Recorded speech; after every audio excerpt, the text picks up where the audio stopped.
ভালোবাসার দিন সব সময়, তাই তো ভালোবাসা দিবস শেষ হলেও শেষ হয়নি ভালোবাসা। এবার ভালোবাসায় মোড়ানো এক গল্প নিয়ে হাজির হলেন প্রীতম হাসান, তানজিন তিশা ও পারসা মেহজাবিন। সে সম্পর্কেই জানবো এবারে। অসীম রেখায় কালো মিলিয়ে গেল, পুরো ফেমাস হয়ে গেলে।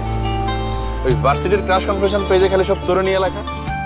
ফাগুন ও বিশ্ব ভালোবাসা দিবস উপলক্ষে আগামী 20 ফেব্রুয়ারি বাংলাদেশের একটি জনপ্রিয় ওটিটি প্ল্যাটফর্মে মুক্তি পেতে যাচ্ছে ঘুমপুরি সিনেমাটি। আকাশ প্রিয়া সব খ্যাতনাম কুইপা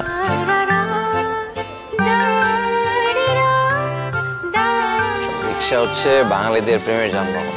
এই একটা জায়গাতে প্রেমিক প্রেমিকারা এত সুন্দর করে কাছাকাছি বসতে পারে না।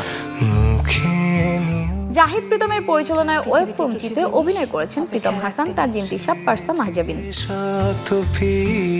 অসহ্য লাগছে? কালো চোখা মেয়েদের কখনো অসহ্য লাগে না। মেয়েটা কষ্ট পেয়েছে, আপনি হার্টলেস। মুক্তি উপলক্ষে গত 15 ফেব্রুয়ারি রাজধানীর একটি অভিজাত রেস্তোরাঁতে সংবাদ সম্মেলনের আয়োজন করে ঘুমপুরি টিম। আমাদের অনেক কষ্ট হয়েছে অ্যাকচুয়ালি করার সময়। আমরা we went through so much struggle, schedule, time, speed of recording, সব কিছু। আমি খুব ভয় পাচ্ছিলাম আসলে ভালো হবে নাকি, কিন্তু আমি আসলে এই মানুষটার উপর বিশ্বাস আমার ছিল, not because his name is my name is same.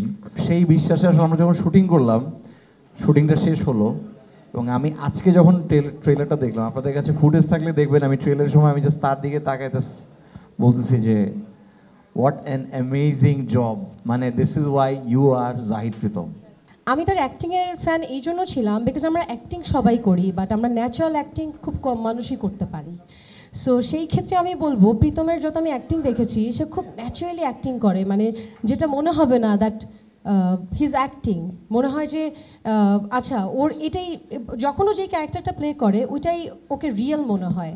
So ওই জায়গা থেকে আই ওয়াজ হ্যাপি যখন আমাকে প্রীতম ভাইয়া বলে এই প্রীতমের কথা। প্রীতম ভাইয়ের সাথে আমার খুব গান করার ইচ্ছা, আমি ওনার গানের ভীষণ রকমের ফ্যান, সব গান শুনি এরকম।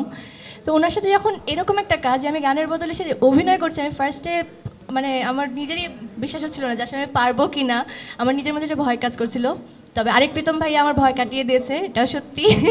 হচ্ছে কোনো চিন্তা নাই, তোমার অভিনয় আমি বের করে নিয়ে আসবো।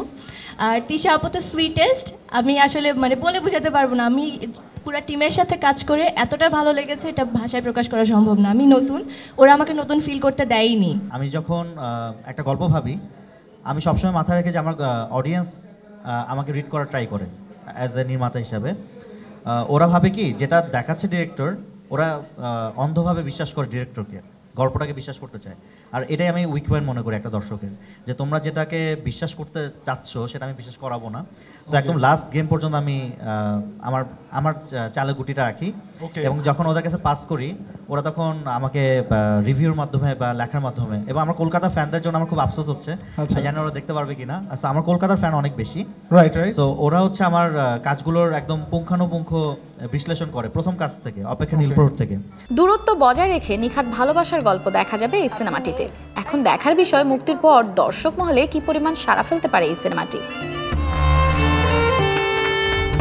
এখন তো নক্ষত্র বিধি আপনাকে দেখতে পারতাম যদি ওটা তার সাথেই কথা বলে, যারা মানুষ হিসেবে তার পছন্দ। ভালো তো সবাই বাসে, আগে কজন রাখতে পারে বলো?